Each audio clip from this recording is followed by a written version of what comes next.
नमस्कार, यो बहसमा म यहाँहरूलाई हार्दिक स्वागत गर्दछु। जीवराम भण्डारी। आज यहाँहरू सामुन्ने उपस्थित हुनुहुन्छ डाक्टर रूपक सापकोटा। उहाँ परराष्ट्र मामिलाका जानकार हुनुहुन्छ। परराष्ट्र मामिला अध्ययन प्रतिष्ठानका पूर्व उपकार्यकारी निर्देशक। उहाँले चीनको बेजिङ स्थित रेनमिन विश्वविद्यालयबाट अन्तर्राष्ट्रिय सम्बन्धमा विद्यावारिधि गर्नुभएको छ। आज म उहाँसँग परराष्ट्र मामिलामा नेपालको आन्तरिक राजनीतिसँग जोडिएको विषयलाई केन्द्रमा राखेर अलिकति विश्लेषण, अलिकति सूचनामूलक ढङ्गले विषयलाई म उठान गर्ने प्रयत्न गर्नेछु। डाक्टर रूपक सापकोटा नयाँ पुस्ताको पनि हुनुहुन्छ।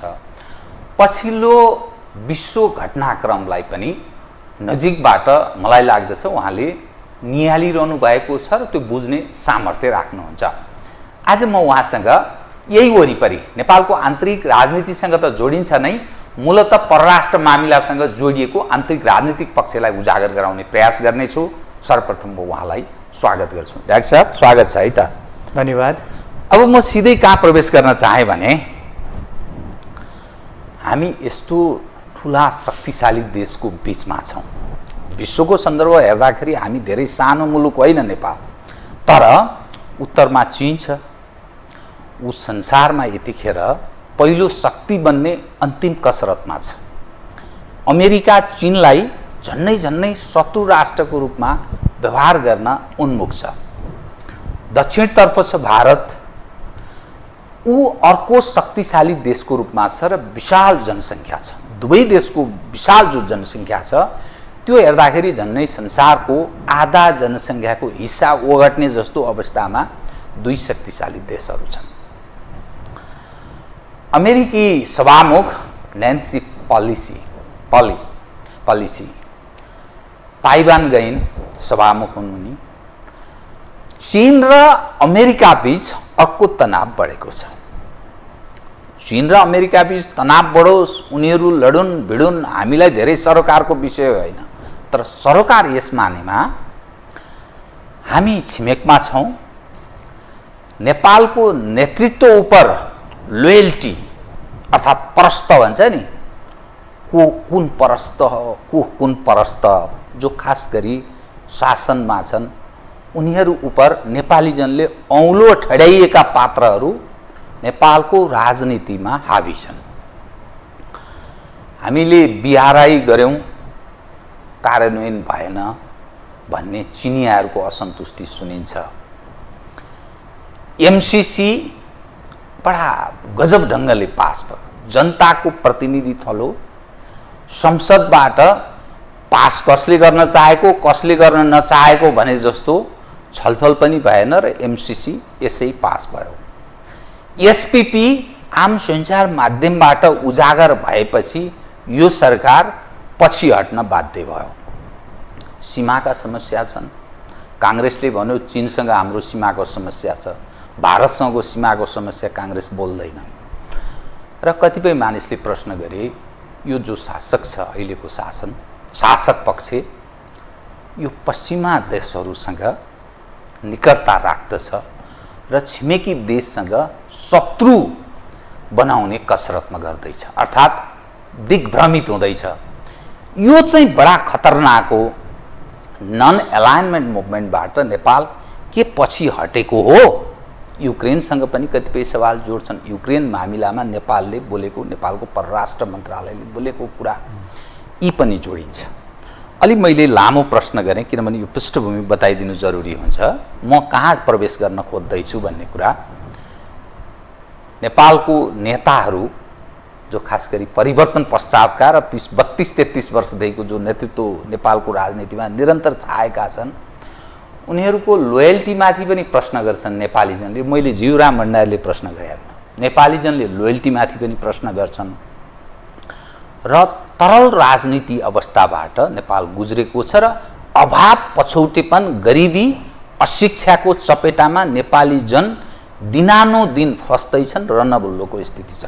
यस्तो अवस्थामा नि तपाईँ जस्तो मानिस होइन, परराष्ट्र मामिलाको राम्रो वेल नोन पर्सन हुनुहुन्छ, कसरी हेर्नुहुन्छ? म यहीँबाट सुरु गरेँ, तपाईँको अलिकति सुन्छु म 5-7 मिनट, त्यसपछि म यसैमा अरू थप प्रश्न विषयलाई क्रमशः उठान्छु। कृपया डाक्टर साहब। हुन्छ। सुरुमा यो परराष्ट्र नीति अथवा घरेलु नीतिको विस्तारित नीतिको रूपमा चाहिँ हामीले बुझ्दै आयौँ। तर पछिल्लो समय हामीले हेऱ्यौँ भनेदेखि अन्तर्राष्ट्रिय सम्बन्धको विधामा विश्व राजनीतिमा के भन्न सुरु गरिराखेको छ भनेदेखि परराष्ट्र नीति अथवा वैदेशिक नीति चाहिँ घरेलु नीतिको विस्तारित नीति मात्र होइन कि अन्तर्राष्ट्रिय विश्व राजनीति अथवा अन्तर्राष्ट्रिय शक्ति सन्तुलन अथवा विश्व व्यवस्था हामी भन्छौँ होइन, त्यसले पनि परराष्ट्र नीति अथवा घरेलु नीतिलाई समेत प्रभाव पारिराखेको हुन्छ। त्यसको मतलब मैले भन्न खोजेको चाहिँ परराष्ट्र नीति र अन्तर्राष्ट्रिय सम्बन्ध अथवा अन्तर्राष्ट्रिय विश्व राजनीतिको बीचमा एकदमै अनुनाश्रित सम्बन्ध हुन्छ र त्यसले घरेलु नीतिलाई पनि केही हदसम्म प्रभाव पार्छ। त्यो आधारमा हामीले अहिले विश्वमा घटिराखेको अथवा विश्वमा जुन प्रकारको शक्ति सङ्घर्ष, ठुला शक्ति राष्ट्रहरूको बीचमा जुन प्रकारको शक्ति सङ्घर्ष भइराखेको छ, त्यसले हाम्रो घरेलु नीति अथवा हाम्रो परराष्ट्र नीति सञ्चालनमा ठुलो प्रभाव पारिराखेको छ। तपाईँले ऐन उल्लेख गरेको जस्तै अहिले अमेरिकी सभामुख पेलोसी ताइवानको भ्रमण गर्दै गर्दाखेरि हामीमा जुन प्रकारको चिन्ता, एउटा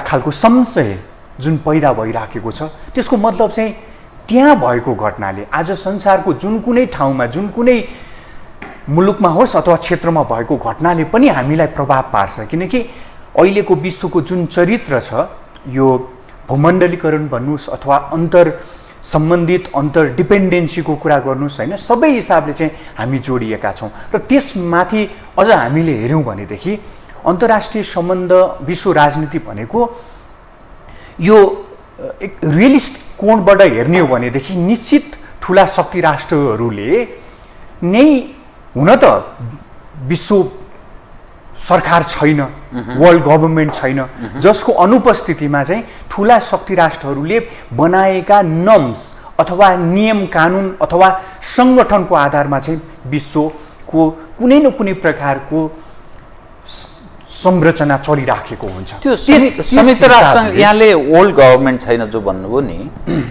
राष्ट्रसङ्घको रोल कस्तो देखिन्छ भूमिका? राष्ट्रसङ्घ मोनिटरिङ गर्ने, कतिपय सवालमा फेयर अनफेयरको बारेमा आफ्नो धारणा राख्ने, यस सवालमा कस्तो देखिन्छ? विश्वमा जुन पहिलो विश्वयुद्ध अथवा दोस्रो विश्वयुद्ध पछाडि हामीले सबैभन्दा ठुलो धेरै मुलुकहरू समावेश भएको सङ्गठन भनेको संयुक्त राष्ट्रसङ्घ हो। तर त्यो वर्ल्ड गभर्मेन्ट होइन, त्यसको त्यो एउटा स्वरूपमा छ, किनकि त्यो भित्र स्थायी सुरक्षा परिषद छ, जुन स्थायी परिषदमा रहेका 5वटा मुलुकहरूले भिटो प्रयोग गर्दाखेरि चाहिँ उनीहरूले जुन कुनै हिसाबमा भिटो प्रयोग गरे भने पनि त्यसले लेजिटिमेसी पाउने या नपाउने भन्ने कुरामा निर्धारण गर्छ। त्यसले गर्दाखेरि फेयर रोल प्ले गर्दैन कि अथवा त्यो के कसैको प्रभावमा छ कि के भन्न? बिल्कुल सुरुमा जुन उद्देश्यका साथ संयुक्त राष्ट्रसङ्घको गठन भयो दोस्रो विश्वयुद्ध पछाडि, त्यो पछिल्लो समय प्रभावशाली भइराखेको छैन, निष्पक्ष सम्पादन पनि भइराखेको छैन। त्यसमा चाहिँ जुन शक्तिले त्यति बेला जित हासिल गर्यो भनौँ न विश्वको राजनीतिमा, अमेरिकाको नेतृत्वमा अगाडि बढेको विश्व व्यवस्थाको एउटा सर्वोच्च सङ्गठनको रूपमा मात्रै हामी त्यसलाई लिन्छौँ। तर त्यसलाई विश्व सरकारको रूपमा स्वीकार गर्ने कसैले पनि स्वीकार गरेको छैन। त्यसको पछिल्लो समय हामीले, तपाईँले जुन विषय उठाइराख्नु भएको छ, त्यो विषयमा पनि के भयो त भन्दाखेरि अमेरिका स्वयं त्यसको जुन नर्म्स अथवा जुन मूल्य मान्यतामा त्यो स्थापना भएको थियो त्योबाट विचलित हुँदै गइराखेको देखिन्छ। होइन त हामीले हेऱ्यौँ भनेदेखि प्रत्यक्ष डोनाल्ड ट्रम्पको बेलामा अझ हामी हेऱ्यौँ भनेदेखि त्यो संरक्षणवादको जुन अवलम्बन गर्यो, अमेरिका फर्स्ट पोलिसी भनेको त संरक्षणवादको एउटा पक्ष थियो होइन। पछिल्लो समय त्यो पेरिस क्लाइमेट चेन्जको एग्रिमेन्टबाट पछाडि हट्यो।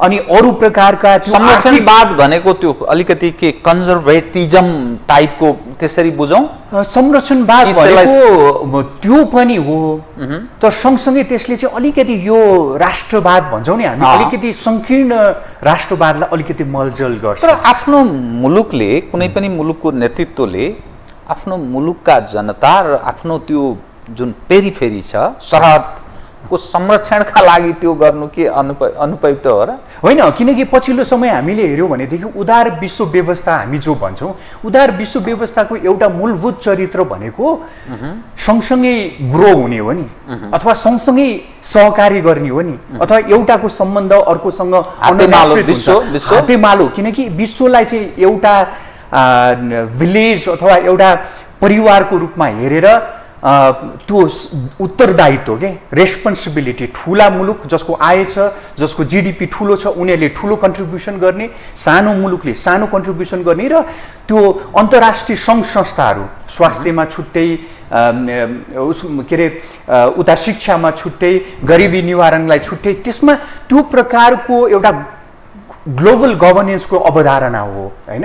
त्यो ग्लोबल गभर्नेन्सको अवधारणा भनेको कुनै एउटा निश्चित हुन त त्यो भन्दै गर्दाखेरि आफ्नो, किनकि हामी वेस्टफेलिया सिस्टमबाट चाहिँ अगाडि आएको कारणले गर्दाखेरि त्यो टेरिटोरी, त्यहाँको जनसमुदाय, त्यहाँको सिमाना भन्ने कुरा त हुने कुरा भएन। तर पछिल्लो समय मैले यहाँ राख्न खोजेको कुरा चाहिँ जुन युरोपियन युनियनको मोडलमा, युरोपियन युनियनभित्रका जुन प्रकारका विभिन्न देशहरू छन्, उनीहरूका आफ्नै चरित्र छन्, तर उनीहरूले युरोपियन युनियन मार्फत जुन गभर्नेन्स गर्न खोजे, त्यो गभर्नेन्सको मोडलमा जान खोजेको हो नि खासमा उदार विश्व व्यवस्था, तर त्यो दिशातिरबाट त अगाडि बढेन।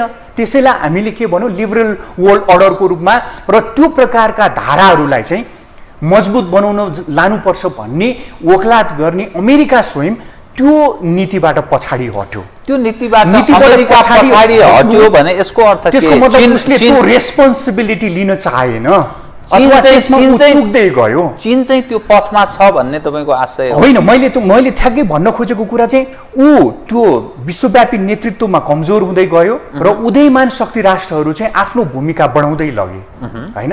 अर्थतन्त्रको हिसाबले तपाईँले सुरुमै उल्लेख गरिसक्नु भएको छ, अहिलेको अर्थशास्त्रीहरूले अबको केही वर्षमा अथवा एक दशकभित्रै चीनले चाहिँ अर्थतन्त्रका हिसाबले अमेरिकालाई उछिन्छ भन्ने कुरा पहिलो शक्तिको रूपमा चाहिँ उदाउँछ भन्ने सन् 2028 लगत्तै 28-30 को बीचमा चाहिँ त्यो खालको हुन सक्छ भनेर प्रोजेक्सन भइराखेको छ। हाम्रो अर्को निकटतम छिमेकी भारतको पनि इकोनोमिक ग्रोथ बढ्दै गइराखेको छ, तर त्यो हिसाबले हेर्ने हो भनेदेखि अमेरिकाको चाहिँ डिक्लाइन भइराखेको छ।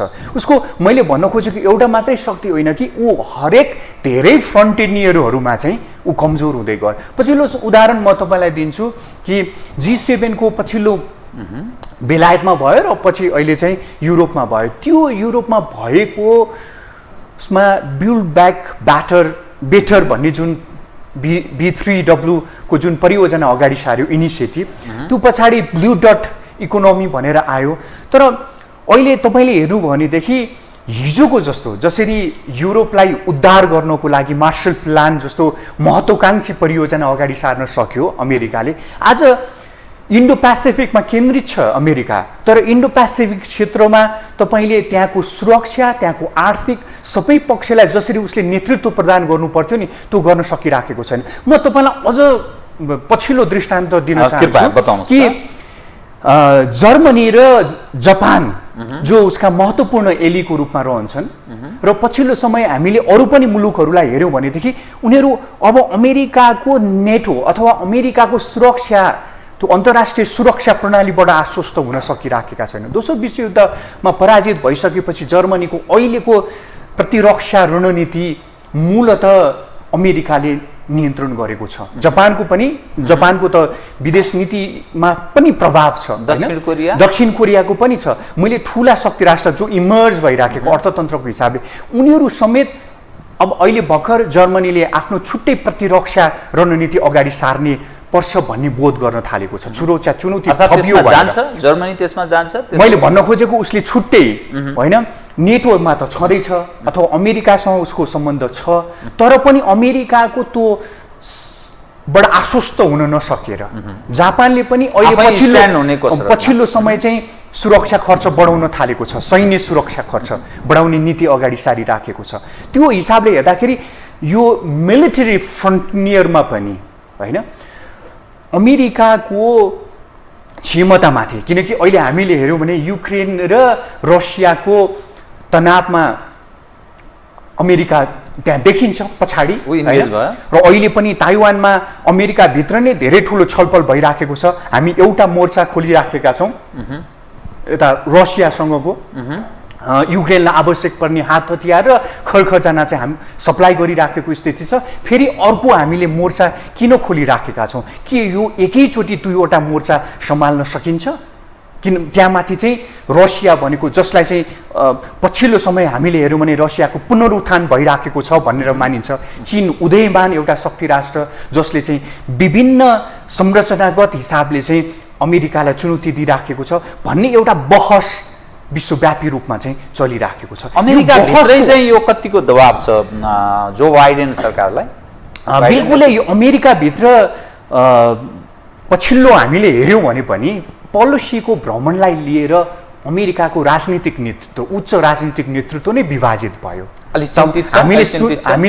हामीले समाचार अथवा सञ्चार माध्यमहरूबाट पनि के कुरा थाहा पायौँ भनेदेखि बाइडेन स्वयं पोलिसीको ताइवान भ्रमण नहोस्, यो उपयुक्त समय होइन, त्यहाँको सेनाले समेत यो उपयुक्त समय होइन भनेर सुझाव दिएको थियो।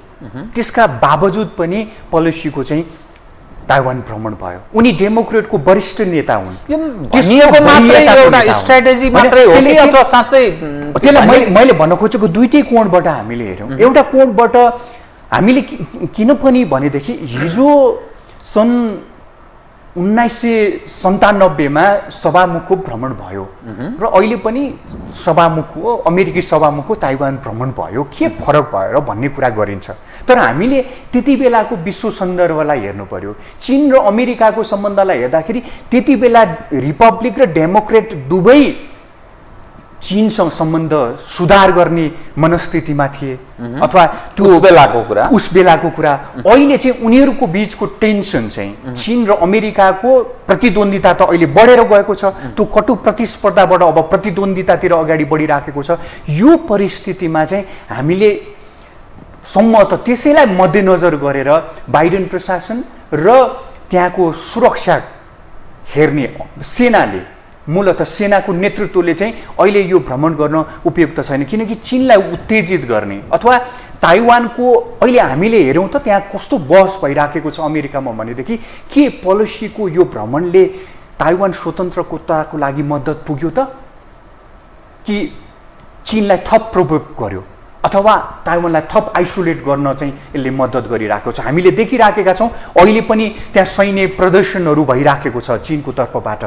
हिजो 97 अथवा 90 को दशकमा भएको मिलिट्री डिलको त्यो एरिया भन्दा, त्यो लक्ष्मण रेखा भन्दा अगाडि बढेर त्यो सैन्य प्रोजेक्सनहरू भइराखेको छ होइन। त्यस हिसाबले यो कदमले दुवै हिसाबमा मैले भनेको सम्बन्ध सुधारका हिसाबले पनि सहयोग पुगिराखेको छैन र अथवा चीनको प्रभाव कम गर्नको लागि पनि यो भ्रमण चाहिँ त्यति फलदायी भएको छैन भन्ने आवाज चाहिँ अमेरिकाभित्र नै त्यहाँका चाहिँ नेताहरूले, त्यहाँ जनमतहरूले नै त्यहाँको मनोविज्ञान, जनताको मनोविज्ञान चाहिँ त्यो पढ्दै गइराखेको छ। त्यस हिसाबले पनि मलाई लाग्छ यो पोलिसीको भ्रमण सँगै जोडेर अहिलेको परिस्थितिमा जुन रणनीति अमेरिकाले सम्म त मलाई लाग्छ अमेरिकाको त्यो आफ्नो सामर्थ्य र त्यो रणनीतिको तपाईँले हेर्नुभयो भनेदेखि डोनाल्ड ट्रम्पको बेलामा एक्लै रेटोरिक हिसाबले होइन एकदमै आक्रामक हिसाबले चीनका विरुद्ध चाहिँ प्रस्तुत भएको थियो अमेरिकाको प्रशासन। तर हामीले त्यसकै निरन्तरता हो बाइडेन प्रशासनको चीन नीति पनि। तर अरू साझेदारहरूलाई पनि आफ्ना महत्त्वपूर्ण सहयोगी राष्ट्रहरूलाई, साझेदार मुलुकहरूलाई र नयाँ साझेदारहरूको पनि खोजी गरेर चीनको चुनौतीको मुकाबिला गर्नुपर्छ भन्ने रणनीति अगाडि सारेको छ। यसै प्रसङ्गमा म तपाईँलाई चीनको अहिलेको राजनीतिक नेतृत्वले कसरी यो विकासक्रमलाई अथवा अहिलेको विश्व व्यवस्थाको यो परिवर्तनलाई हेरिराखेको छ, शक्ति सन्तुलनलाई हेरिराखेको छ भन्ने एउटा दृष्टान्त हामी त्यहाँबाट पनि बुझ्न सक्छौँ। केही समय अगाडि अमेरिकाको विदेश मन्त्री एन्टोनी ब्लिङ्कनले जर्ज वासिङ्टन युनिभर्सिटीमा चाइना पोलिसीमा लामो मन्तव्य दिनुभएको छ। त्यो लामो मन्तव्यको क्रममा चीनलाई कसरी हामी डिल गर्छौँ अथवा कसरी उसलाई चाहिँ गर्छौँ भनेर केही सूत्रबद्ध तरिकाले चाहिँ हामी अलाइन गर्छौँ हाम्रा साझेदारहरूसँग, आवश्यक परेको ठाउँमा हामी कन्टेन गर्छौँ चीनलाई, र कुनै कुनै ठाउँमा चाहिँ सहकारी पनि हुनसक्छ भन्ने खालको नीति अगाडि सारे। र सँगसँगै त्यहाँ के महत्त्वपूर्ण कुरा गरियो त भन्दाखेरि 75 वर्षदेखि कायम रहेको यो विश्व व्यवस्थालाई सुधार गर्नुपर्छ भनेर, रिफर्म गर्नुपर्छ भनेर पहिलोचोटि अमेरिकी नेतृत्वबाट त्यो धारणा आयो। त्यसको मतलब अमेरिकालाई समेत यो पछिल्लो वर्षमा जुन प्रकारको परिवर्तनहरू भयो, जुन शक्ति सन्तुलनमा फेरबदल आएको छ, त्यो फेरबदल अनुरूप चाहिँ अब यसको सुधार जरुरी छ। तर त्यहाँ सँगसँगै के पनि एन्टोनी ब्लिङ्कनले भन्यो भनेदेखि फेरि पनि अमेरिकाले नै नेतृत्व गर्नुपर्छ। त्यसको मतलब यो अहिलेको विश्व व्यवस्था, अहिलेको शक्ति संरचनामा, विश्वको शक्ति संरचनामा समस्या छ र त्योबाट चाहिँ आश्वस्त हुन सकिराखेको छैन है उदयमान शक्ति राष्ट्रहरू, र एउटा पुरै महादेशै छुटिराखेको छ। मैले ऐन नाम लिएको चाहिँ संयुक्त राष्ट्रसङ्घको, जसको सबैभन्दा बढी अधिकार भएको भनेको त त्यो संयुक्त राष्ट्रसङ्घको भिटो पावर कन्ट्रीहरू हुन् नि। त्यो भिटो पावर कन्ट्रीमा सिङ्गो अफ्रिका महादेश छैन, ल्याटिन अमेरिकाबाट प्रतिनिधित्व भइराखेको छैन, भारतको जुन प्रकारको अर्थतन्त्र सामर्थ्य विस्तार भइराखेको छ, जापानको जुन अर्थतन्त्र विस्तार भइराखेको छ, युरोपको युरोपियन युनियनको सबैभन्दा शक्तिशाली मुलुक जर्मनीको समेत उपस्थिति छैन। यो प्रकारको त्यो शक्तिको उपरी संरचनामा रहेको केही निश्चित सन्तुलन त भएन, किनकि त्यहाँ अमेरिकाको पक्षमा 3 वटा मुलुक छन् र अरू 2 वटा रसिया र चीनको चाहिँ उपस्थिति छ। त्यसले गर्दाखेरि यसलाई पुनर्संरचना गर्नुपर्छ। विश्व व्यवस्था अथवा विश्व व्यवस्थालाई एउटा जुन एउटा नर्म्सहरू छ नि, मूल्य मान्यताहरू छ नि, गोल गभर्नमेन्ट नभए पनि हो, त्यसमा चाहिँ सुधार गर्नुपर्छ भन्ने अभिमत अथवा आवाज चाहिँ चीनले त धेरै लामो समयदेखि त्यो विषय उठाउँदै आएको हो। पछिल्लो समय अमेरिकाका निकटतम सहयोगी साझेदार मुलुकहरू पनि त्यसको पुनर्संरचनाको पक्षमा देखेका छन्। यसैलाई मलाई लाग्छ यो शक्ति सन्तुलनमा आइराखेको फेरबदल सबैभन्दा ठुलो फेरबदल हो, र यो फेरबदलले अबको विश्व राजनीति, अबको अन्तर्राष्ट्रिय सम्बन्धलाई कता लाने, कुन शक्ति अब हाबी हुन्छ, किनकि अहिले मैले यो कुरा गर्दै गर्दाखेरि एउटा ट्रान्जिसन जस्तो देखिन थाल्यो, सङ्क्रमणकालीन। किनकि हिजोको परम्परागत जसले चाहिँ एक ध्रुवीय विश्व भन्थ्यौँ नि हामी, प्रभुत्व कायम गरेको अमेरिकाको नेतृत्वमाथि चुनौती पैदा भयो र कसले गर्न सक्छ, कसले गर्ने सम्भावना देखिन्छ। यही कुरामा चाहिँ सङ्क्रमण किन भन्यो त, बहुध्रुवीय कि मात्र 2 ध्रुवीय,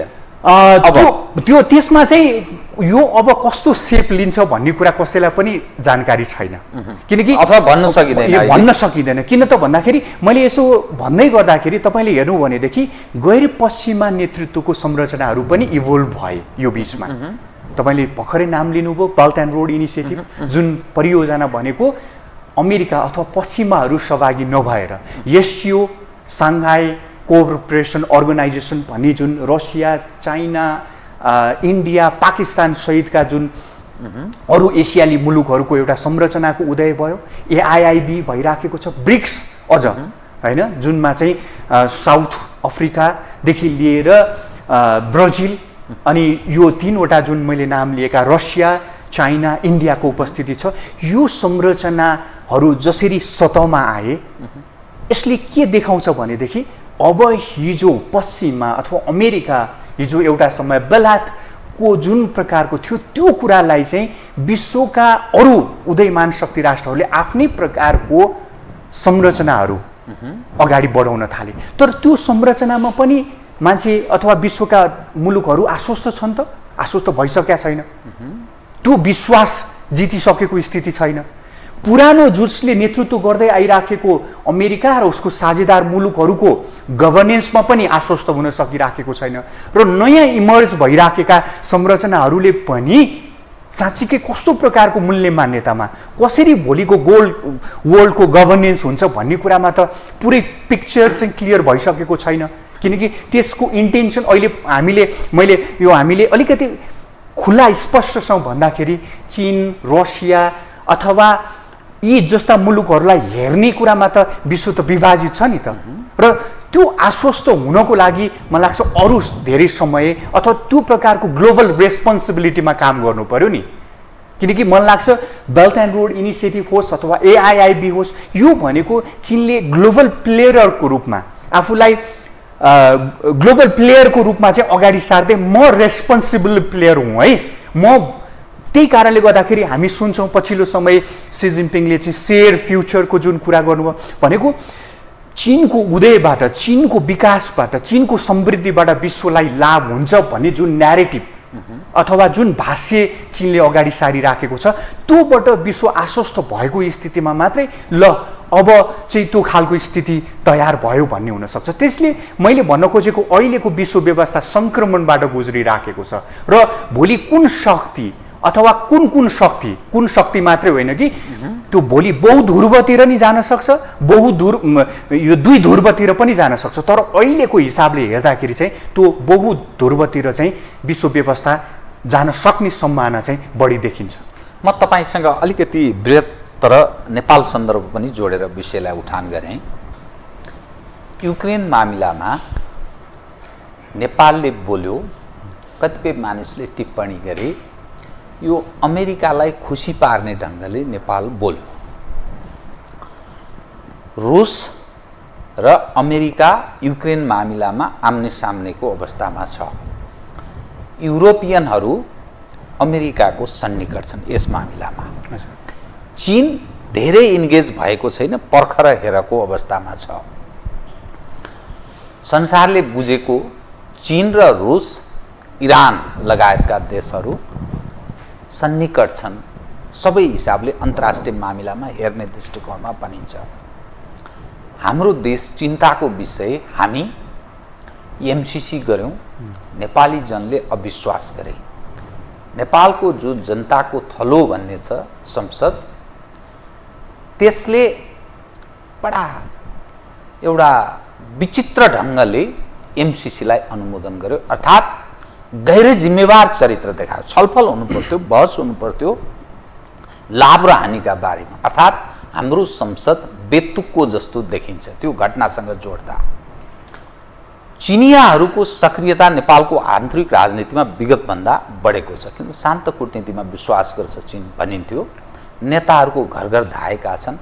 अधिकांश मानिसहरू नेपालको उपरी संरचनामा यो वा त्यो रूपमा सन्निकटको मानिसहरू प्रश्न उठान गर्छन्। मिडिया विभाजित छ।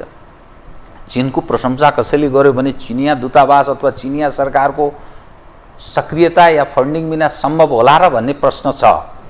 अमेरिकन फेभरमा कतिपय सञ्चार माध्यम खुलेर आएका छन्, अर्थात् उनीहरूको फन्डिङ छ। भारतीयहरूको पनि त्यत्तिकै छ। दिग्भ्रमित नेपाली समाजलाई यहीँको सञ्चार माध्यमले, त्यो सञ्चार माध्यम जोबाट लगानी भएर ऊ काम गरिरहेको छ, ऊ त्यही दिग्भ्रमित गरिरहेको छ। हाम्रो चिन्ता भनेको सवाल के रह्यो भने यहाँको नेतृत्वको राष्ट्रिय सवालमा, राष्ट्रियताको सवालमा, मुलुक बचाउने सवालमा, देशभक्तिको सवालमा प्रश्न गर्छन् मानिसले, शङ्का गर्छन्, लोयल्टीमाथि प्रश्न गर्छन् यहाँको नेतृत्व उप। पलिसीको ताइवान भ्रमण र चीनले प्रहार गरेका कतिपय क्षेप्यास र हिजोको म घटना सुनाउँदैछु तपाईँलाई। हामीले MCC अनुमोदन गरेका छौँ। चिनियाहरू असन्तुष्ट छन् भन्ने कुरा उनीहरूका विभिन्न स्टेटमेन्टहरूबाट थाहा हुन्छ। SPPबाट हामी पछि हट्यौँ त भनियो, तर कुन बेला कार्यान्वयनतर्फ अघि बढ्छन् थाहा छैन। अर्थात् भित्रभित्र के गरेका छन् भन्ने पनि मानिस प्रश्न गर्छन्।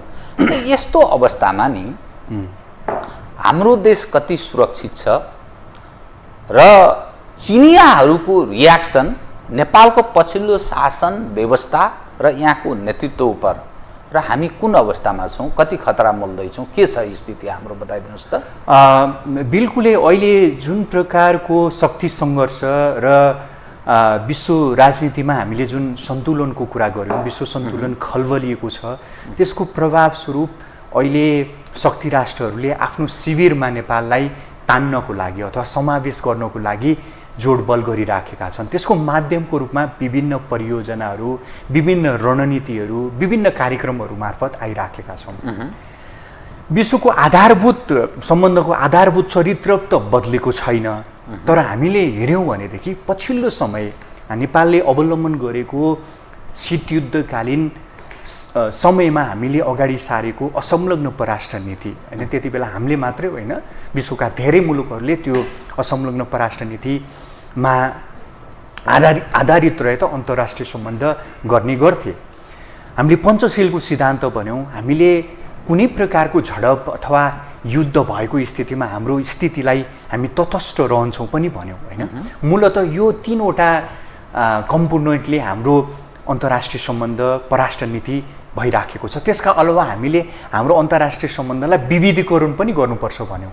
हाम्रो निकटतम छिमेकीहरूसँगको डिपेन्डेन्सी अथवा उनीहरूको हामीप्रतिको चासो अथवा प्रभाव चाहिँ ज्यादै भयो। त्यसले गर्दाखेरि अरू विश्वका अरू शक्ति राष्ट्रहरूसँग पनि हामीले सम्बन्ध कायम राख्नुपर्छ। त्यसको मतलब हाम्रो सम्बन्धलाई चाहिँ विविधीकरण गर्नुपर्छ भनेर बेला बेलामा त्यो खालको र हाम्रा निकटतम छिमेकीहरूसँग चाहिँ हामीले सन्तुलनको सम्बन्ध कायम राख्नुपर्छ भनेर यो हिसाबले हामीले अन्तर्राष्ट्रिय सम्बन्ध राख्दै आइराखेका छौँ। तर अब हामीले अहिले जुन प्रकारको विश्व राजनीति र हाम्रो घरेलु राजनीतिमा आएको परिवर्तनलाई हेर्ने हो भनेदेखि त्यो पर्याप्त छ अथवा हामी त्यही मात्रै भनेर अहिलेको यो चुनौतीहरूलाई सामना गर्न सक्छौँ? धेरै चुनौती त तपाईँले राखिसक्नुभयो, म त्यसलाई फेरि दोहोऱ्याउन चाहन्न कि यो हिसाबले अब हामीलाई, किनकि हाम्रो घरेलु परिस्थितिमा पनि परिवर्तन आएको छ, हामी एउटा राजनीतिक प्रणालीबाट अर्को राजनीतिक प्रणालीमा चाहिँ आइसकेका छौँ, होइन। त्यो राजनीतिक प्रणालीमा हिजोको जस्तो एउटा जुन केन्द्रबाट, होइन, सम्भवतः मानिसहरूलाई अथवा धेरै मान्छेहरूलाई लागेको कुरा पनि के हो भनेदेखि हिजो परराष्ट्र नीति र अन्तर्राष्ट्रिय सम्बन्ध र राष्ट्रिय सुरक्षाको कुरा चाहिँ दरबार अथवा त्यति बेलाको शक्तिको केन्द्रले गर्थ्यो, होइन। जसले गर्दाखेरि चाहिँ सानोभन्दा सानो विषयमा पनि के हामीले धारणा सार्वजनिक गर्ने भन्ने कुरामा चाहिँ तुलनात्मक रूपमा एकरूपता पैदा हुन्थ्यो, देखिन्थ्यो, होइन। आज हामी जुन राजनैतिक प्रणालीको अभ्यास गर्दैछौँ, लोकतन्त्रको क्रमिक सुधार भइराखेको छ, होइन। त्यो क्रमिक सुधारको क्रममा तपाईँले भनेको जस्तो धेरैलाई चाहिँ हाम्रो परराष्ट्र नीति चाहिँ बहुकेन्द्रबाट चाहिँ प्रभावित भयो कि देशभित्रकै बहुकेन्द्र भनेको राजनीतिक पार्टीहरू, सिभिल सोसाइटीका चाहिँ अलि दिग्गज पात्रहरूले इन्फ्लुएन्स गरे कि नेतृत्वलाई, होइन, अथवा अरू इन्स्टिट्युसनहरूको चाहिँ आफ्नै प्रकारको धारणा भयो, जस्तो एसपिपीको पत्रचारकै सम्बन्धमा पनि त्यो प्रसङ्ग आएको छ। त्यस हिसाबले यो दुईटै सन्दर्भबाट मलाई लाग्छ अब नेपालले नयाँ ढङ्गको आफ्नो नीति अगाडि सार्नुपर्छ अथवा प्रपोजल अगाडि सार्नुपर्छ। हामी यो बिचमा के भयौँ भनेदेखि अन्तर्राष्ट्रिय सम्बन्धको कुरा गर्दाखेरि हामी प्रतिक्रियात्मक मात्रै भयौँ। चीनले ल्याएको प्रस्ताव के हो भन्ने कुरामा हाम्रो ठुलो छलफल भयो। अमेरिकाले अगाडि सारेको एमसिसी, एसपिपी अथवा अरू प्रकारका परियोजनामा हाम्रो प्रतिक्रिया मात्रै भयो। अनि भारतले अगाडि सार्ने BBIN अथवा बिमस्टेकमा हाम्रो सहभागिता, सेनाको सहभागिता होस् अथवा अरू प्रकारको सहभागिताको हाम्रो पछिल्लो समय अन्तर्राष्ट्रिय सम्बन्ध विदेश नीति चाहिँ एकदमै प्रतिक्रियात्मक भयो।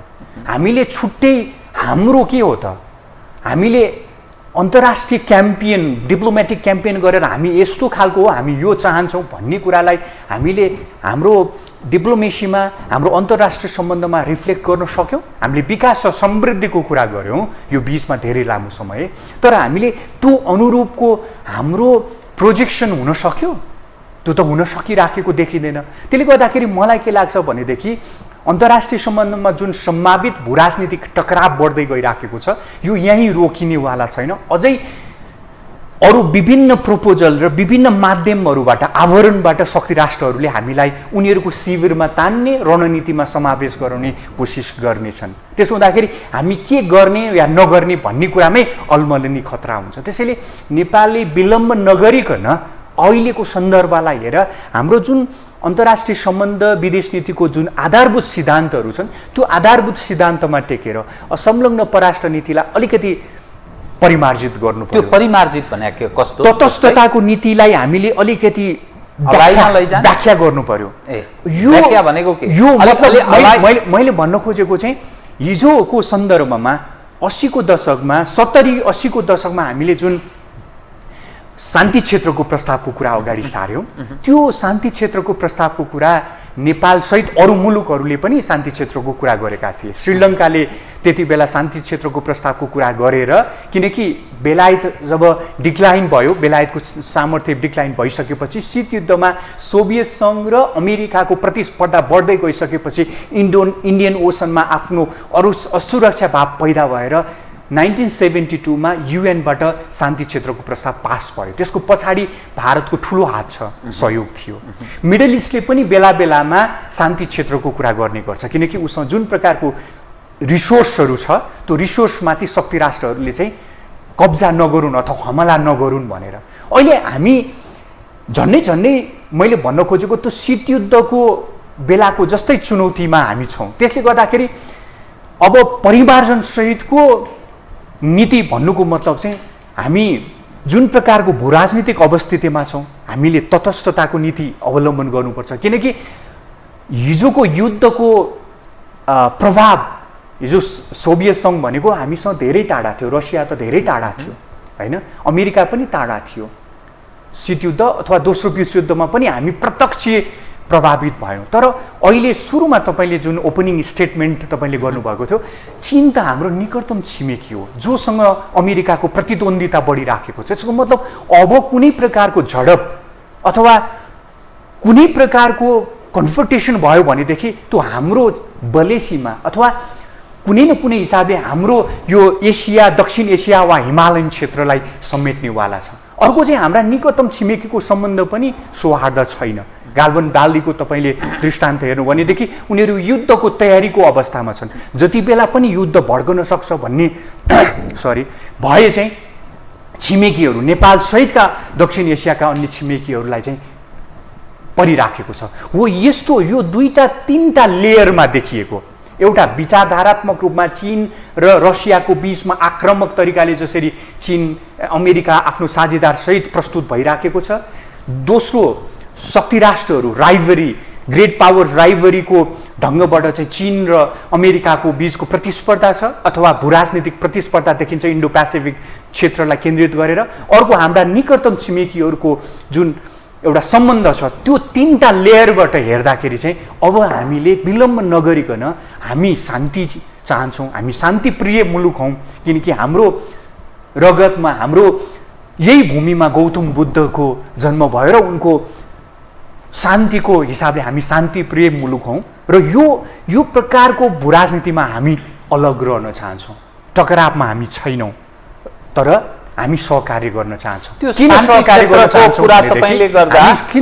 गर्न चाहन्छौँ त भन्दाखेरि हामी आइसोलेट हुन चाहँदैनौँ र पछिल्ला जल्ला बल्ता मुद्दाहरूमा हाम्रो भूमिका हुनुपर्छ। जस्तो सहकार्य लाभको आधारमा पनि र विश्वव्यापी जुन मुद्दाहरू छ नि, क्लाइमेट चेन्जको मुद्दा भनेको त कुनै देश विशेषको, कुनै क्षेत्र विशेषको मुद्दा होइन नि त। खाद्य सङ्कटको एउटा चपेटाबाट गुज्रनुपर्छ भनेर तथ्याङ्कहरू आइराखेको छ। पेन्डेमिकको जुन सिचुएसन भयो त्यो त्यस्ता प्रकारका मुद्दाहरूमा र हाम्रो विकास र समृद्धिलाई मद्दत पुग्नेमा चाहिँ हामी गर्नुपर्छ भने, त्यो गर्दै गर्दाखेरि एउटा हामीले के गर्नु पर्यो भनेदेखि तटस्थता सहितको शान्ति क्षेत्रको प्रस्तावलाई अगाडि सार्नु पर्यो। तटस्थता यस अर्थमा कि हामीले 1962 मा जुन चीन र भारतको बीचमा युद्ध भयो त्यो बेलामा जटिल प्रकारको तटस्थता अवलम्बन गर्यौँ। त्यो भनेको अहिले पनि हाम्रो नेपालीहरू विभिन्न मुलुकका सेनामा छन्, जसको सम्बन्ध चाहिँ पिस किपिङको कुरा गर्न खोजेको होइन, सेनामै भर्ती भइराखेको छ। पिस किपिङ त एउटा विश्वव्यापी नर्म्सको आधारमा भयो होइन, त्यो त हामीले शान्तिको लागि कन्ट्रिब्युट गरेको हो होइन। बेलायतमा, भारतमा अरू मुलुकहरूमा पनि सिङ्गापुर छन्। लगायत विभिन्न, अलि फ्रान्सतिर त्यसले पनि। भोलिको द्वन्द्वमा यदि ती मुलुकहरू समावेश भएर हाम्रो नेपालीहरूलाई खटाइयो भनेदेखि हाम्रो तटस्थताको नीति जोखिममा पर्न सक्छ। हिजो जसरी 1962 चीन र भारतको बीचमा सीमा युद्ध भयो, पाकिस्तानसँग कारगिल युद्ध भयो 1972 को बेलामा, त्यसले गर्दाखेरि अब हामीले त्यो एउटा ऐतिहासिक जुन जटिलता छ नि त्यसलाई पनि हामीले, त्यसको मतलब मैले भन्न खोजेको जुन रोजगारीका हिसाबले, जुन आय आर्जनका हिसाबले त्यो सेनामा भर्ती भइराखेका छन् त्यसको विकल्प दिन सकिराखेका छैनौँ, जसको कारणले गर्दाखेरि अहिले नै हामीले यति बेलै त्यो प्रावधानलाई खारेज गर्नुपर्छ अथवा त्यो मान्यतालाई खारेज गर्नुपर्छ भन्ने, या अथवा कसरी हो त्यसको एउटा समाधान दिनु पर्यो, त्यसलाई सम्बोधन गर्नु पर्यो र त्यो तटस्थता सहितको, किनकि हामी कुनै प्रकारको भूराजनीतिक चेपुवामा अथवा कन्फ्रन्टेसनमा हामी समावेश हुँदैनौँ भने पछाडि त्यसको पहलुहरूलाई पनि हामीले सम्बोधन गर्नु जरुरी हुन्छ, एउटा कुरा। दोस्रो चाहिँ होइन, मैले भनेको जस्तो हामी कुनै प्रकारको सहकार्य गर्ने नीतिमा त हुँदैनौँ, कुनै न कुनै हिसाबले हामीले हाम्रो, अब त्यसमा चाहिँ मलाई लाग्छ राष्ट्रिय सुरक्षा नीतिलाई परराष्ट्र नीतिसँग जोडेर हेर्नु पर्यो, किनकि त्यसका एक अर्काका परिपूरक हुन्। अहिलेसम्म तपाईँले हेर्नु भनेदेखि हाम्रो परराष्ट्र नीति र राष्ट्रिय सुरक्षा नीतिको बीचमा खासै तालमेल देखिँदैन। म तपाईँलाई एउटा सानो दृष्टान्त दिन्छु कि राष्ट्रिय सुरक्षा नीति गोप्य रूपमा बन्छ, त्यो सार्वजनिक रूपमा बन्दैन, त्यो पार्लियामेन्टबाट बन्दैन। सामान्यतः नीतिहरू भनेको हाम्रो लेजिस्लेटरहरूले बनाउने र लेजिस्लेटिभ बडीले बनाउने हो, सदनमा छलफल हुनुपर्ने हो, होइन? त्यो भइराखेको छैन र यही बिचमा गएको सन् 2020मा हामीले परराष्ट्र नीति नेपालले सार्वजनिक गर्यो, होइन? त्यति बेला तत्कालीन प्रधानमन्त्री केपी ओली र परराष्ट्र मन्त्री प्रदीप गेवाली हुँदाखेरि त्यसको सम्बन्धमा पनि सबै स्टेक होल्डरहरूसँग छलफल नगरिकन अलि हतारमा त्यो डकुमेन्ट आयो भन्ने कुरा भयो, होइन? यो दुईटा भनेको, किनकि हाम्रो जुन भूराजनीति छ त्यसको विषयले हेर्दाखेरि राष्ट्रिय सुरक्षा र अन्तर्राष्ट्रिय सम्बन्ध गर्ने परराष्ट्र नीतिको बीचमा चाहिँ एउटा परिपूरणको सम्बन्ध हुनुपर्ने ठाउँमा त्यो हुन सकिराखेको छैन। यसको अर्थ के हामीका लिडरशिपको त्यो भ्याकुम हो तपाईको दृष्टिकोणमा? यो लिडरशिपको भ्याकुम हो? लिडरशिपको भ्याकुम भन्दा पनि मलाई लाग्छ हामीले त्यसलाई विधि तय गर्नुपर्छ। त्यसको मतलब मैले भने अर्को भनेको तेस्रो भन्न खोजेको मैले चाहिँ डेभलपमेन्ट स्ट्रेटेजीको हाम्रो एउटा महत्त्वपूर्ण कम्पोनेन्ट भनेको अन्तर्राष्ट्रिय सहकारी। त्यो अन्तर्राष्ट्रिय सहकारीभित्र हामीले अनुदान, सहयोग, ऋण, विभिन्न प्रकारका कार्यक्रम, एमसीसी अथवा बेल्ट एन्ड रोड इनिसिएटिभ भन्नुहोस्, त्यो प्रकारका चिज भनेको अर्थ राजनीतिक परियोजनाको बारेमा नेपालले लिनुपर्ने निर्णय हुन्छन्। त्यसमा हामी विश्वका धेरै देशहरूले चाहिँ आफ्नो क्रिटिकल इन्फ्रास्ट्रक्चरहरू भन्ने गर्छन्, भनेको संवेदनशील क्षेत्रमा विदेशी लगानीलाई स्वीकार गर्ने कि नगर्ने अथवा कुन कुन क्षेत्रमा गर्ने भन्ने त्यो विकास रणनीतिमा हामीले प्रष्टता गर्नु पर्यो। टेलिकम सुरक्षाको कुन कुन क्षेत्रमा चाहिँ, यो क्षेत्रमा चाहिँ हामीले अन्तर्राष्ट्रिय सहयोगलाई चाहिँ निरुत्साहित गर्नुपर्छ भन्ने नीति प्रष्ट गर्नु। त्यसको मतलब विकास रणनीति पनि कुनै न कुनै हिसाबले राष्ट्रिय सुरक्षासँग र अन्तर्राष्ट्रिय समस्यासँग जोडिएको विषय भयो। त्यो हिसाबले अब तपाईँको म प्रश्नमा आउँछु कि मैले सुरुमा राखेको जस्तो हामी लोकतन्त्रको क्रमिक विकास in progress, democracy in progress हो नि त अहिलेको।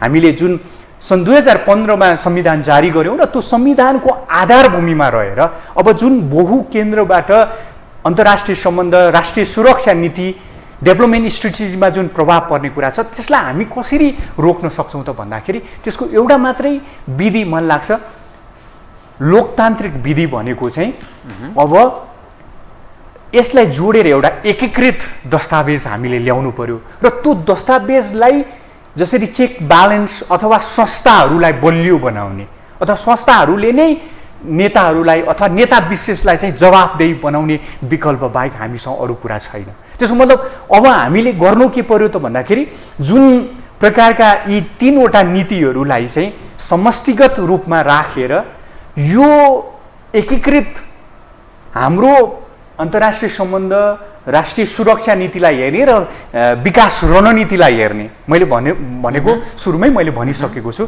त्यसलाई हेर्ने कुरामा चाहिँ मलाई लाग्छ अब संस्थाहरू भन्नुको मतलब भनेको चाहिँ राजनीतिक दलहरू पनि संस्था भए होइन, युनिभर्सिटी थिङ्क ट्याङ्कहरू, सिभिल सोसाइटी भए, ब्युरोक्रेसी भयो, त्योलाई नै जवाबदेही नबनाइकन अथवा उनीहरूलाई नै इमान्दार नबनाइकन त्यसमा सबैभन्दा अब सबैले अहिले छलफल गरेको कुरा र सबैलाई खड्केको कुरा के हो भनेदेखि हामी राजनीतिक परिवर्तनबाट त आयौँ, तर हाम्रो राजनीतिक संस्कार, पोलिटिकल कल्चर चाहिँ बदलिएन, किनकि ठाउँ मात्रै अथवा पात्रहरू मात्रै बदले भन्ने जुन प्रकारको एउटा असन्तुष्टि छ, त्यो मलाई लाग्छ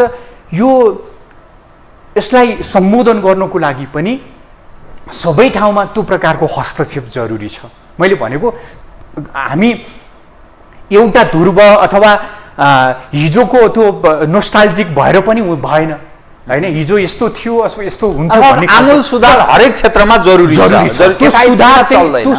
त्यो सुधार चाहिँ हामीले स्ट्रक्चरल रिफर्मको आधारमा गर्नु पर्यो, भनेको संरचनागत सुधार नै गर्नु पर्यो, जसको कारणले गर्दाखेरि चाहिँ हामी विधिद्वारा, किनकि अरू देशमा पनि त यो खालको समस्या त हुन्छ नि, उनीहरूले जुन विधिद्वारा सिस्टमले नै चेक गर्ने जुन खालको छ नि, मैले यसमा उदाहरण दिन खोजेको डोनाल्ड ट्रम्प राष्ट्रपति हुँदाखेरि अमेरिकामा ठुलो सङ्कट पैदा भयो नि होइन, स्वयं पार्लियामेन्टमा पनि हमला भयो होइन, विभिन्न त्यसलाई कसले चेक गर्यो त भन्दाखेरि सिस्टमले नै चेक गरे हो नि त, त्यसको मतलब संस्थाले नै चेक गर्यो र उसको बहिर्गमन सहज बनाइदियो नि होइन। अब हामीले जसले यो सिस्टम प्रणालीलाई चाहिँ यो घातक छ अथवा त्यो अनुरूप जान सक्दैन, त्यसलाई एउटा बहिर्गमन दिनु पर्यो के, निकास कसले दिनु पर्यो त भन्दाखेरि त्यो सिस्टमले दिनुपर्छ। त्यसको मतलब अब हामीले लोकतन्त्रलाई बलियो बनाउने अथवा लोकतान्त्रिक परिपाटीलाई बलियो बनाउने भनेको पनि संस्थाहरूले नै हो। संस्थाहरूलाई होइन तपाईँले भनेको जस्तो देशभक्तिपूर्ण भावनाद्वारा ओतप्रोत गराउने हो अथवा हाम्रो अन्तर्राष्ट्रिय सम्बन्धलाई कसरी हेर्ने भन्ने कुराको मैले ऐन भनिसकेँ। तीनवटा मूल अथवा तीनवटा दस्तावेजहरूलाई एकीकृत ढङ्गबाट हामीले अगाडि लिएर जाने र त्यसलाई चेक गर्ने, त्यो परिपालना भयो कि भएन अथवा त्यो अनुसार चाहिँ सिस्टमले चेक गर्ने बाहेक र संस्थाहरूलाई बलियो बनाउने र संरचनागत सुधारको माध्यमबाट नै अहिलेको समस्यालाई समाधान गर्न। म तपाईँसँग कार्यक्रमको अन्त्यमा आए दुईवटा प्रश्न एकैसाथ गर्छु, एकदम संक्षिप्तमा बताइदिनु होला। नेपालको आन्तरिक राजनीतिमा यो पछिल्लो परिवर्तनसँगै झन् विदेशीहरूको चलखेल, प्रभाव र नेपालको नेतृत्व पङ्क्तिको निरीहपन, परनिर्भरता र यहाँ रहेका कतिपय निजी क्षेत्रका संरचनाहरू, संस्थाहरू सिधै फन्डेड बाई फलाना ब्ला कन्ट्री अथवा एम्बेसी, जुन सिचुएसन छ, यो दृश्य हेर्दा हामी कुन खतरनाक अवस्थामा छौँ भन्ने तपाईँ ठान्नुहुन्छ? एक। दोस्रो, तपाईँले शान्ति क्षेत्रको प्रस्तावको कुरा गर्नुभयो। राजा वीरेन्द्रले शान्ति क्षेत्रको प्रस्ताव ल्याए, 116 राष्ट्रले समर्थन जनायो, भारतले जनायो। बिल्कुल पोलिटिकल चेन्ज भयो। 46 को राजनीतिक परिवर्तनसँगै सबभन्दा पहिलो प्राथमिकता त्यो शान्ति क्षेत्रको प्रस्तावमाथि प्रहार भयो, अर्थात् यसको औचित्य छैन भने त्यसलाई खारेज गरियो। पहिलो प्राथमिकता, अरू तपसिल, तर सबभन्दा पहिले खारेज गर्ने। त्यो जुन खालको नेतृत्व नेपाली समाजमा हाबी छ नि, हजुर, यो कहाँनिर समस्या छ जसका कारण हामी एकपछि अर्को कमजोर हुँदैछौँ र हामी कति खतरा मोल्दैछौँ? हामी खतरामा छौँ कि छैनौँ? म यो यसका संक्षिप्तमा बताइदिनुहोस् त। म दोस्रो प्रश्नबाट पहिलोमा जान्छु। दोस्रो प्रश्नको कुरा गर्दाखेरि शान्ति क्षेत्रको प्रस्तावको विषय हिजो एकचोटि असफल भयो, अब फेरि त्यही प्रस्तावलाई अगाडि सार्दा के होला भन्ने तपाईँको म ठ्याक्कै त्यही भन्न खोजेको त होइन, तर प्राय चाहिँ त्यहाँ माथि भएको थियो, अर्थात् त्यो प्रायोजन थियो भन्ने अर्थ लाग्छ कि चेन्जभित्र त्यो खालको प्रायोजन थियो, त्यसकारण त्यति बेला शक्तिहरू अथवा छिमेकले चाहिँ हाम्रो त्यसलाई चाहिँ स्वीकार गरेन भन्ने हिसाबले चाहिँ त्यसलाई अगाडि बढाउन चाहेन त्यति बेलाको राजनीति। किनकि 90 मा जुन प्रकारको राजनीतिक परिवर्तन भयो नेपालमा, त्यो राजनीतिक परिवर्तन पछाडि 46 सालको परिवर्तन पछाडि चाहिँ राजनीतिक दलहरूले चाहिँ त्यसलाई कन्टिन्युटी दिन आवश्यक ठानेनन् होइन। त्यसमा चाहिँ मलाई लाग्छ परिस्थिति परिवर्तन भएको छ, ठुलो परिवर्तन। एउटा घरेलु हिसाबले पनि हिजो जुन बहुकेन्द्र टु पिल्लर पोलिसीमा भारतले चाहिँ महत्त्व दियो होइन, 90को दशकमा राजासँगको जुन प्रकारको एउटा टसल भयो होइन, हामी टु पिल्लरबाट चाहिँ मलाई लाग्छ नेपाल अब पूर्ण रूपमा मल्टी पार्टी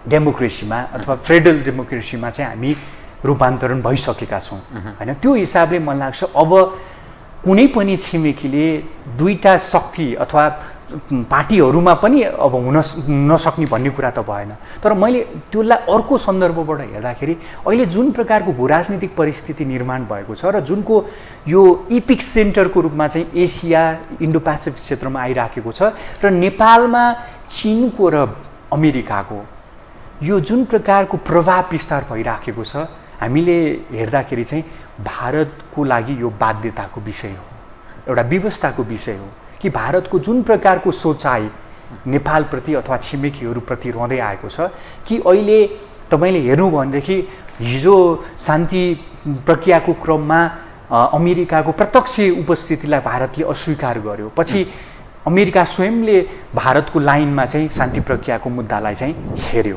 होइन। अहिले पनि मलाई के लाग्छ भनेदेखि भारतको ठुलो हिस्सा अमेरिकाको जुन नेपाल अथवा नेपाल सहितका दक्षिण एसियामा जुन प्रत्यक्ष प्रभाव बढिराखेको छ र सहकार्य भइराखेको छ, त्यो इन्गेजमेन्ट भइराखेको छ, त्यो भारतको लागि त्यति रुचिकर विषय होइन र चीनको प्रभावको त रोक्नकै लागि अमेरिकाको त्यो स्पेसलाई स्वीकार गरेको जस्तो लाग्छ मलाई होइन। दक्षिण एसियामा भारतको सामर्थ्य नपुगेका कारणले गर्दाखेरि, किनकि विश्वव्यापी रूपमा अमेरिकालाई त हम्मे परिराखेको छ चीनसँग मुकाबिला गर्न भने पछाडि, त्यसले गर्दाखेरि अहिलेको सन्दर्भमा नेपाललाई शान्ति क्षेत्र कायम गर्ने कुरा चाहिँ हाम्रा निकटतम छिमेकीहरूको चासोभित्र पर्छ जस्तो लाग्छ। त्यसकारण उनीहरू सम्बोधन गर्न तयार हुन्छन् भन्ने, यसकारण हामीले नेपालले पहल गर्यो भने हिजो भारत मात्रै असहमत भएको होइन, भारतले सुरुमा रसियाले समर्थन गरेको थियो,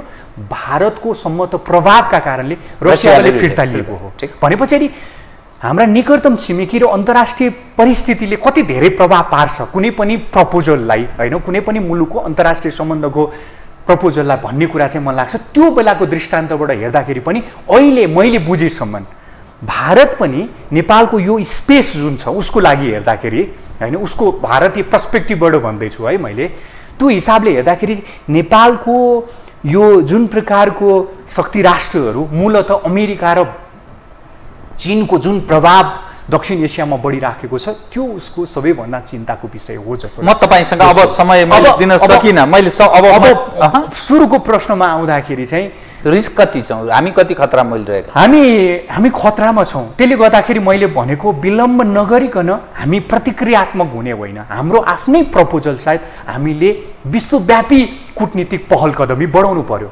हाम्रो राजदूतावास, हाम्रो परराष्ट्र मन्त्री, हाम्रो जति पनि संयन्त्रहरू छन् नि त्यसलाई कुन कुरामा निर्देशित गर्नु पर्यो भनेदेखि हामी शान्तिप्रिय मुलुक हौँ, हामी शान्ति चाहन्छौँ, हाम्रो यो क्षेत्रलाई चाहिँ शान्ति क्षेत्रको रूपमा घोषणा गर्न चाहन्छौँ र कुनै प्रकारको द्वन्द्व भड्केको स्थितिमा अथवा युद्ध भइहालेको स्थितिमा हामी तटस्थ रहन्छौँ। जसको कारणले मैले अहिले यहीँनिर भन्छु, कुनै पनि मुलुकले हामीलाई यो गर्दै हुन्थ्यो अथवा त्यो भइदिए हुन्थ्यो, युद्ध भइसकेपछि आफ्नो पक्षमा उभ्याउनको लागि चाहिँ उनीहरूले खोज्छन्, त्यो खतराबाट पनि त्यो स्थितिबाट पनि नेपाललाई जोगाउन सकिन्छ। त्यसैले नेपालले विलम्ब नगरिकन तटस्थतासहितको शान्ति क्षेत्रको प्रस्तावलाई अगाडि सार्नुपर्छ र सम्पूर्ण कूटनीतिक संयन्त्रलाई परिचालन गर्नुपर्छ।